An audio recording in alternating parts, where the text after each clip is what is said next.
ပရိသတ်များအားလုံးပဲမင်္ဂလာပါKK Wall ကနေကြိုဆိုလိုက်ပါတယ်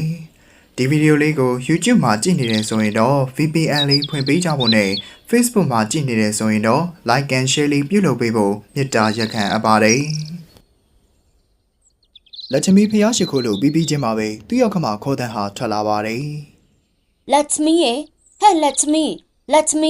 ဟဲ့ Let me ဘယ်နာသွားနေတော့ဟဲ့ဒီနေ့ငါ့ကိုမနှက်စာတွေလက်ဖက်တွေပါတယ်ပေးဖို့အစီအစဉ်မရှိဘူးလားဟဲ့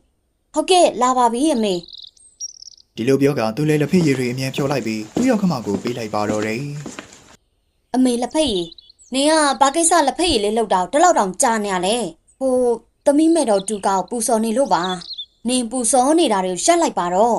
့နင်ကနေအယောင်ဆောင်ရှစ်ခိုးပူစော်ပြလိုက်တာနဲ့မဲ့တော်တူကနင့်ကိုလိုအင်ဆန္ဒတွေဖြည့်ဆည်းလာမယ်လို့ထင်နေရလားဘယ်တော့မှမဖြစ်လာဘူးဟဲ့ငါလိုလူတော်ညံတုံးလို့နင့်လိုကလေးမမွေးနိုင်တဲ့မိန်းမကိုချွေးမဖြစ်ခေါ်လာခဲ့မိတာသူရောက်ကမှပြောတာတွေကြောင့်လက်ချမီလေးဝမ်းနေပြီးမျက်လုံးတိမ်မှာမျက်ရည်တွေဝိုင်းနေတော့မှပဲနောက်ကရောက်လာတဲ့မိုဟန်ကပြောလိုက်ပါတယ်အမေဘာလို့အမြဲတမ်းသူ့အချိန်တိုင်းပြောဆိုနေတာလဲသူကလေးမမွေးနိုင်တာဘာမှမလို့လဲဒီလိုပြောလိုက်တာကိုကြားပြီးရောက်ခမဖြစ်သူဆူရှီလာကတော့ဟန်ဆောင်မျက်ရည်ကြကပြောလိုက်ပါတယ်အေးပါငါပဲမှားတာပါငါပဲညံတုံးလို့ဒီမိန်းမကိုအိမ်ခေါ်လာမိတာပါဆိုငါသားကလည်းသူ့ဘက်မှာပဲငါရောသူများတွေလိုမြင်းမချီရတော့ဘူးလားအမေသမီးကြောင့်လူတကာစီကလည်းအမေပြောခင်ရတော့သမီးလည်းသိပါတယ်အမေရဲ့ဒါပေမဲ့သမီးကတော့မေတော်တူကအပြည့်ဝယုံကြည်တယ်တနေ့ကျရင်တော့သမီးကိုတေချာပေါက်မေတော်ကကလေးရအောင်လုပ်ပေးမှာပါပြီးတော့မနေ့ပြန်ကျရင်မေတော်တူကရဲ့9ရက်တာဥပုပ်ရောက်ပြီးကျမကိုပတ်စံနည်းနည်းလောက်ပေးပါအောင်ကျမလိုတဲ့ပစ္စည်းလေးတွေဝယ်ရမယ်ငါမှအဲ့လောက်ပတ်စံမရှိသေးပေမဲ့ဒါလေးတော့ယူထားလိုက်ပါသူလည်းပတ်စံလေးယူကဈေးကိုသွားချိန်မှာတော့ရွာတွေကလူတွေကသူ့ကိုကြည့်ကတယောက်တစ်ပေါက်ပြောဆိုနေကြပါတယ်အမလေးမနဲ့စောစောစက်တရေတုံးမျက်နှာမြင်လိုက်ရပြန်ပြီကဲသွားကြရအောင်ဟေ့အခုနေကကိုဝင်ကြီးနဲ့ဟောင်းနေကထိခိုက်နေအောင်မယ်အေးသွားကြစို့ဟေ့သူတို့ပြောတာကိုနားထောင်ပြီးစိတ်မကောင်းဖြစ်သွားတဲ့လက်ချမီကတော့မြန်မြန်စည်းရင်းသွားကပူဇော်ဖို့လိုတာတွေကိုဝယ်ပြီးအိမ်ကိုပြန်လာပါတော့တယ်နောက်ရက်မှာတော့စောကြီးအိယာကနေထကတိမ်လုံးကိုတန်ရှင်းရေးလို့အလှဆင်ကဖျားစင်ကိုလေးတိချပြင်ဆင်လိုက်ပြီးပြောလိုက်ပါတယ်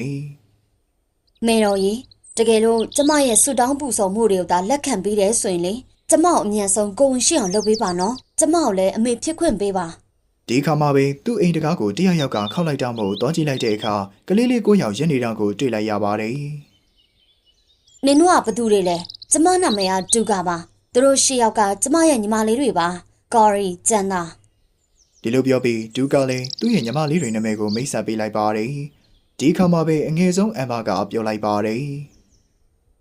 ်အမေသမီးတို့အတွက်ဒီလောကကြီးမှာအားကိုးရဘယ်သူမှမရှိပါဘူးသမီးတို့မှနေဖို့အိမ်လည်းမရှိဘူးစားစရာလည်းမရှိဘူးအရင်လည်းပိုက်စားတယ်စားစရာလေးတစ်ခုခုလောက်ကျွေးပါနော်အမေပြီးရင်သမီးတို့အိမ်မှာခေါ်ထားပါနော်အမေဆိုတဲ့ခေါ်တန်းကြောင့်စင်းရတဲ့လက်ချမီလည်းကလေးတွေကိုဖတ်ထားလိုက်ကကလေးတွေကိုအိမ်ထဲကိုခေါ်လာခဲ့ပါတယ်ပြီးတော့ကိုယ်တိုင်ချမင်းဟင်းတွေကိုခွန်ကြွေလိုက်ပါတယ်ညနေရောက်လို့မိုဟန်လည်းအင်ကိုပြန်လာတဲ့အခါသူ့အမေဆူရှီလာကစီးပြီးပြောလိုက်ပါတယ်တွေ့လားသားနင်ကအမေပြောရင်လက်မခံချင်ဘူးမလားဒါပေမဲ့အခုမြင်လားနင့်မိမလမ်းပေါ်ကလေးတွေကိုအိမ်ထဲကိုခေါ်လာတယ်အမေပြောတာမှန်တယ်လက်ချမီငါတို့လိုစင်းရဲသားတွေမှာကို့ဘာသာကိုယ်တော်ခက်ခဲစားနေရတာကိုရောက်ဆိုရင်ဘယ်လိုများကျွေးနိုင်မှာလ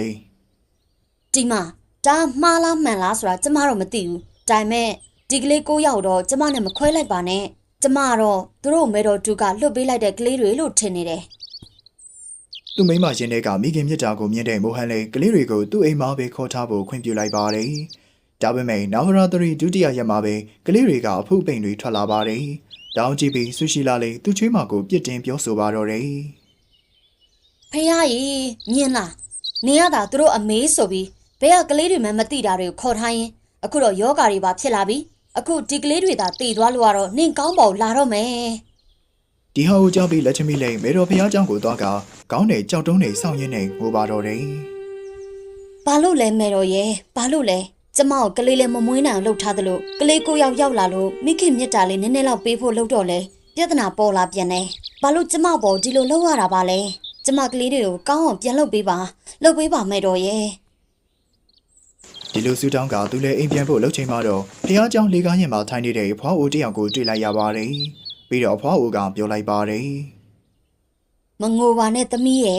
့မေတော်ကသာယုံကြည်ထားပါ မေတော်ကသူ့လူသားတွေကိုအချစ်ဆုံးပဲမို့စမ်းတက်နေတာဖြစ်ပါလိမ့်မယ်ကလေးတွေကိုပန်းအနီရောင်လေးတွေခင်းပြီးအိတ်ခမ်းလိုက်ပါဒါဆိုပြန်ကောင်းသွားလိမ့်မယ် စနားစရာလက်ချမီလေးပန်းအနီရောင်တွေကိုနေရာတိုင်းကနေလိုက်ခုကအင်ကိုပြန်လာပြီးကလေး9ယောက်အိတ်ဖို့အတွက်အိယာခင်းလိုက်ပါတယ်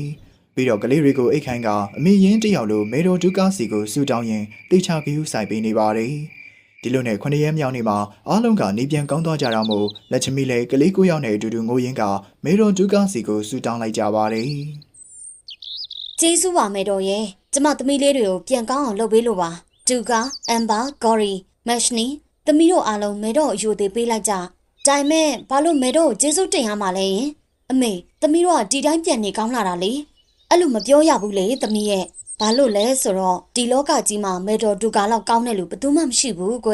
ဒါပေမဲ့အမေရဲ့နပရာတရီမှာကလေး9ယောက်ကိုထမင်းကျွေးရပြီးကလေးတွေကိုပူဆောင်ရတယ်ဆိုတော့သမီးတို့ကလေးတွေကလည်းမေတော်ဒူကာပဲမဖြစ်နိုင်ဘူးလား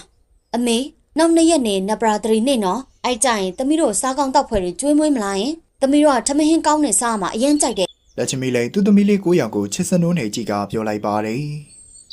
ဒါပေါ့သမီးတို့ရဲ့သမီးတို့စားစရာကောင်းတွေပိုက်ဝနေအောင်ကိုကျွေးမှာ ဒီလိုနဲ့ပဲနာဗရာတရီ8ရက်ကောင်ကုန်လွန်သွားပါတော့တယ်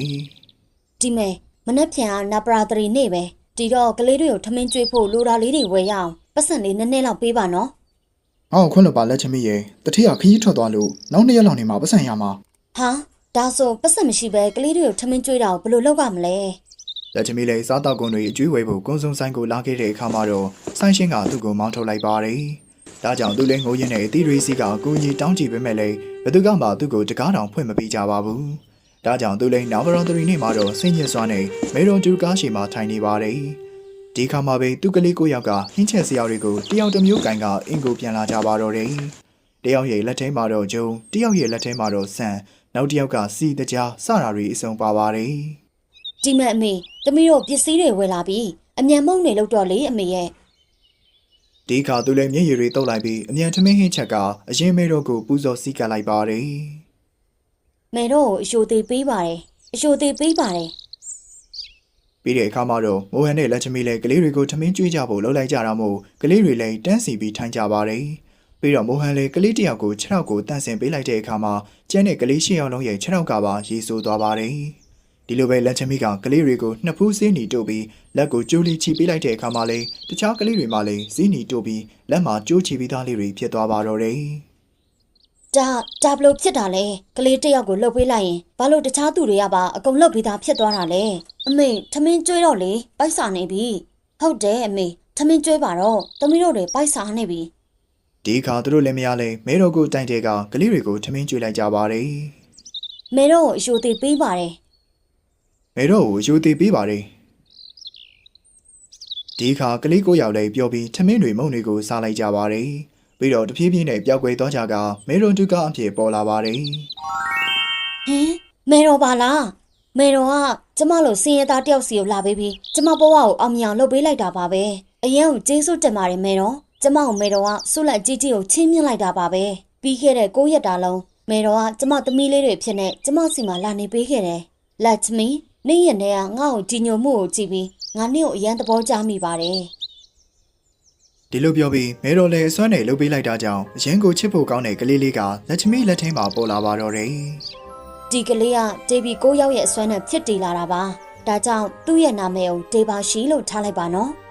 ဒီလိုနဲ့မဲတော်တူကားကတော့စင်းရတဲ့လက်ချမီကိုနှစ်သက်သဘောကျသွားတာမို့ကလေးတွေမကပတ်စံတွေရွှေတွေငွေတွေအများကြီးကိုလည်းပေးလိုက်ပါတော့တယ်